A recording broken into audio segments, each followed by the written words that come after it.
it's Elle and welcome back to my channel.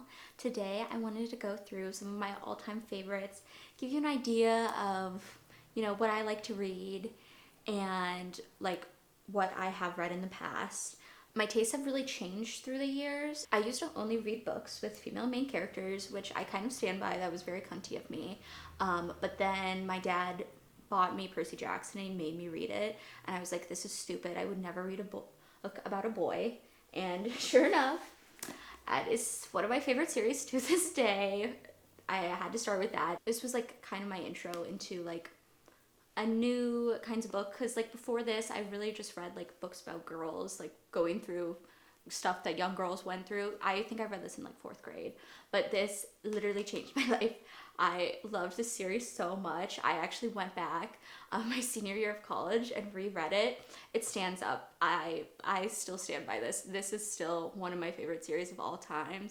And when the TV show came out this year, I literally felt like a little kid again. So fun. This was definitely like where I got started with like my like love of reading. And then of course from there I went to Harry Potter, which, still up there, not as much of a favorite as this was though. I really liked like fantasy, dystopia, YA when I was younger. I honestly wasn't that into romance, which is insane. I literally can't imagine, like, why would I ever read a book without romance in it? I think like I usually liked at least a subplot of it.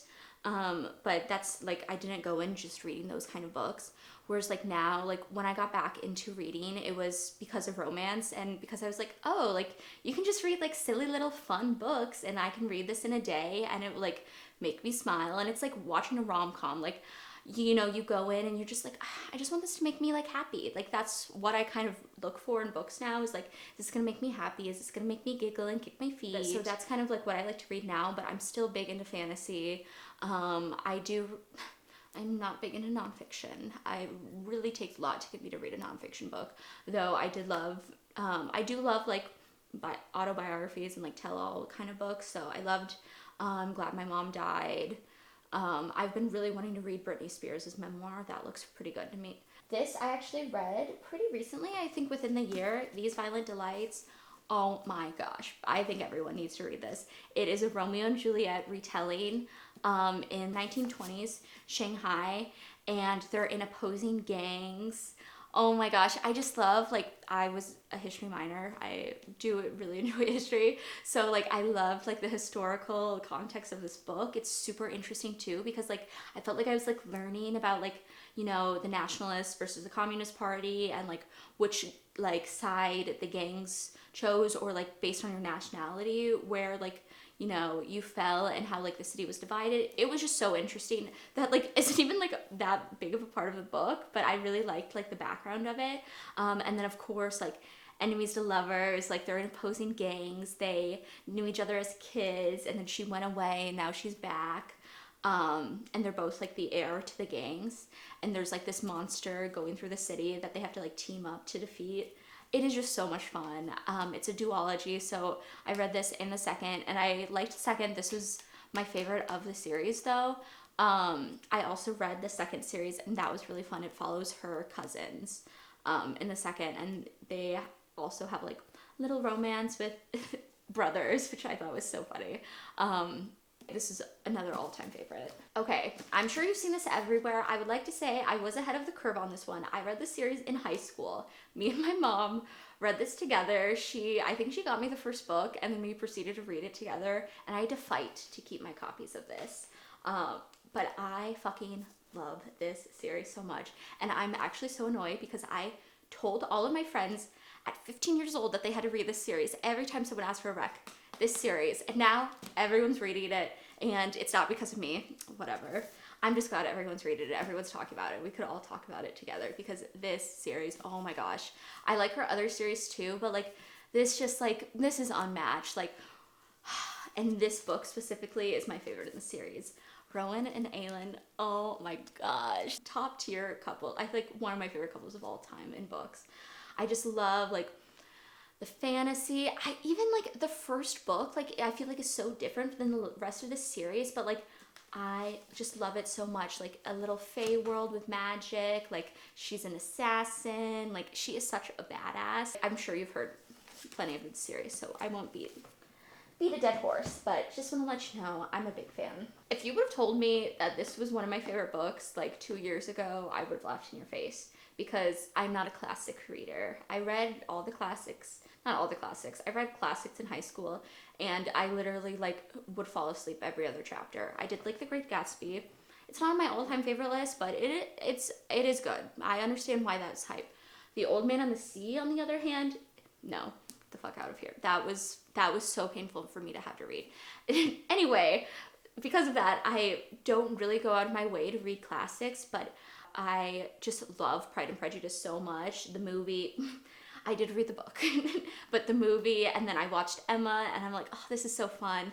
And I saw this at a bookstore. I'm like, this is the cutest copy of Emma ever. If anything can get me to read it, like a classic, it's a cute little cover. So I picked this up, and I actually ate this shit up. I really enjoyed this. I love Emma, the character. I like the way Jane Austen writes. Like, I wasn't expecting to, and it is a little hard to like get into, because you have to like fully immerse yourself in the world. It's like when you read a fantasy and you have to like relearn, you feel like a language. Like, that's kind of how her books are. But I read this, and then I read Pride and Prejudice after it, and I just like, I enjoyed myself a lot. So I do feel like everyone needs to read this, even though it might take a little longer, but I very much enjoyed this. This is another high school Len, or even middle school Len book, Bitter Blue. This is part of the Graceling series by Kristen Cashore. I read Graceling and I was like, this is so fun. I love the world, like just again in like a magical like fantasy world. There's like a small percentage of people who have something called a grace, like which is like a skill, and I think they're like basically rounded up and they're forced to like do things. It's been a while since I read this, honestly. I should reread these. But yeah, so Graceling was so fun. And then of course I read Fire and Bitter Blue after. I loved Fire. Honestly, I can't even choose a favorite in the series. I just chose this because I recently read Winter Keep, which was like the second in this series, which I feel like it came out a while after Bitter Blue came out. I need to read, I think there's a third one out in this like same like world. Like Graceling is, you meet the character Bitter Blue in Graceling, but like Bitter Blue is in Bitter Blue Winter Keep, and I think she's in the third. I'm actually not sure, but yeah, this is such a fun fantasy series. If I didn't have like a pea-sized memory, I would give more details on these books, but unfortunately I do, and all I can remember are the feelings I felt while reading them, which were very positive. This I can give a little more detail on because I just reread this series, Gallagher Girls. I didn't just reread it. I think I reread it a couple months ago. I was on a plane from Australia, and I'm like, the only thing I want to read right now is Gallagher Girls. And I did. I think I read the whole series in like a couple of days. As you can see, it's not that long though, but this was my favorite thing growing up. I loved this series so much. It's just like, how could you not? It's about this girl who goes to like a secret spy school that's just for girls, but no one knows that it's a spy school. So instead, like, they're thought of like preppy, like uppity girls like to the like town that they live in. But in the first book, she like meets a guy and she falls in love with him, and he like doesn't know who she is, obviously, and so she uses her like spy skills basically to like meet him and get him to fall in love with her. Oh my gosh. And then the second book, there's like a boys' school of spies. Zach and Cammy, I literally love them so much. He is the blueprint. They were the blueprint. Oh my gosh. But this is just so fun. It just gets better. Like, you just like enjoy it more and more as you like learn the characters. She has like 3 roommates. One of them, Macy, I think that's her name. Don't quote me. She's like, you know, senator's daughter. You think you're not gonna like her, but she becomes like one of your favorites in the series. I love the dynamics of her and her friends. I love her spy classes. I love her professors. It's such a good series. One of my all-time favorites. I can't believe I almost forgot this book. I love this book. Another one that I read with my mom, and we had to fight over the copies of it. Six of Crows. I read this in my like Throne of Glass era, and it like gave exactly what I needed it to. It is so good. Kaz and Inez. It's like this group of like misfits, and they have to perform this like huge heist, and it is just so good. It is so fun. I love her writing so much. This book and like the second is just as good. I loved this. I tried to read, because this is all in like the Grishaverse, I think is what it's called. I read the Shadow and Bone trilogy after this, and oh my god, that is so loud, I'm sorry. But I read the Shadow and Bone trilogy after this, and it just does not hit the same. The Darkling is the best character. I just did not like the romance in Shadow and Bone. If you finish it, you'll know what I'm talking about, but there was such a missed opportunity there for something better to happen with this. I think I stopped reading the third book like 15 pages ago because I was just so annoyed with how it was ending. But this was good. This was good.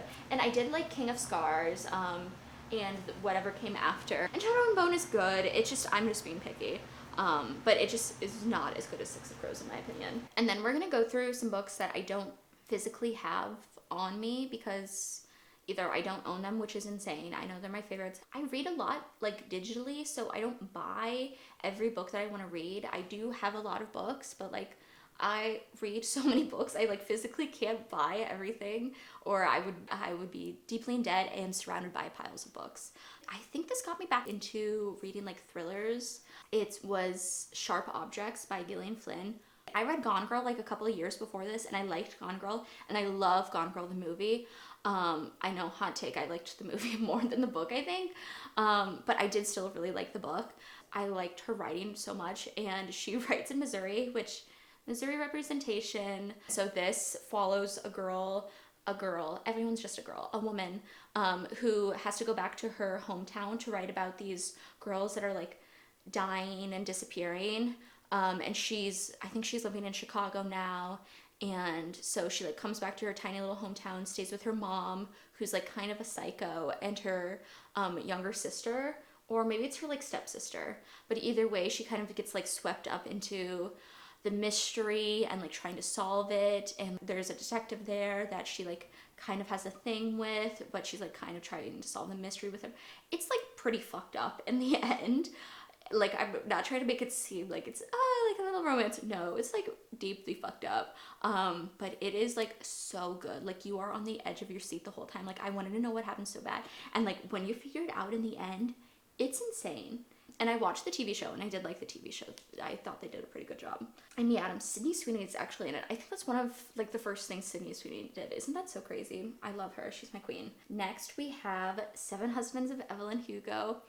I sobbed finishing this book. Like, I literally did not know what to do with myself when I finished that. And that's why I feel like it has to be on the end, because it like, I feel like changed the way I think about everything. Like, I think about that book so often. And I know it's like very hyped up and like people talk about it all the time, but I feel like it deserves the hype. Taylor Jenkins Reid deserves the hype. Like, I have not disliked any of her books, and they make me like feel things for like days. Like, I cannot get over them when I read them. So this one is probably my favorite of hers, but like, again, she doesn't have a bad book. I loved Malibu Rising. I loved Daisy Jones and the Six. Also loved the TV show. Amazing. I loved Carrie Soto's Back. Oh my god, what's the one? Two True Loves. That wrecked me. That was insane. I love the Off Campus series by Elle Kennedy. Hannah and Graham, that is honestly, that's what got me into like reading like just straight romance and like smut, because before that I had just read fan fiction, and I thought that's the only place that you can find like that kind of, those like feelings. And hockey romance is now like, I'm always trying to chase the feeling of reading the Off Campus series for the first time. I love that series so much. One of my all-time favorites. Another all-time fave, The Invisible Life of Addie LaRue. I think it's by V.E. Schwab. I need to go through and read the rest of V.E. Schwab's books. My mom, as you can see, me and my mom were like this. We have the exact same taste in books, except she's just now getting into like contemporary romance, which is good because I don't really need to talk about those books with my mom too much. But when it comes to like fantasy and YA, we would read the same books back to back growing up, and she's definitely like one of the people who got me into reading. The Invisible Life of Addie LaRue, I read, and I was obsessed with it. It's about this girl. She has this curse placed on her that every time someone sees her, they're cursed to forget her as soon as she leaves. So she like basically has gone through like hundreds of years of life with no one ever remembering her. And she like still has had like a very cool life because she gets to travel and do all these amazing things. And if she hadn't had this curse placed on her, she would have been like stuck in her hometown. But like finally she meets someone who remembers her. I need to go through and read V. Schwab's other books because I think she has some good fantasy out there. I read The Love Hypothesis by Ali Hazelwood a couple years ago, and that, again, it's like stuck with me. It was just so good. I love, like, she has a blueprint for all of her books, and it works. Like, all of her books are basically the same thing as Love Hypothesis, but I love Love Hypothesis so much that I'll keep reading them. It's like, you know, grumpy guy, like, hates everyone and everyone thinks is mean, gets into a fake relationship with grad student. I think she's a grad student. And he, like, remembers her from something, but she has no idea that he does. And he's been, like, thinking about her this whole time and has always liked her. Have to put my queen Tessa Bailey on this list. I will read anything she writes. I even read, this is not on brand for me, a like officer like cop series. I don't think I finished it. I read 2 of the books though, and that shows how much you love her because I can't say those are my favorite kind of books to read. But I love It Happened One Summer. 10 out of 10. You have this like uppity socialite girl moved to this small fishing town to like humble herself. And then you have like this grumpy fisherman. It's just, it gave everything it needed to. I loved it so much. Hook, Line, and Sinker I also really enjoyed, but I think my second favorite book by her is Secretly Yours. Again, grumpy guy. His family owns a vineyard, and then this gardener girl who like does work for his family. But she's like always had a crush on him. And so when he like moves back to like finish writing his book at his family's house, like she starts sending him love letters. Oh my god, it is so good. It's just like, oh my god, the spice in it too is just like, while we're still in a romance. Unfortunately, this is not my favorite. The first one and the third one in the series are my favorite, but had to include my queen, Lucy Score. I love her. Her books are huge. She loves a slow burn, and so do I. This, again, a cop romance. Can't say it is my thing.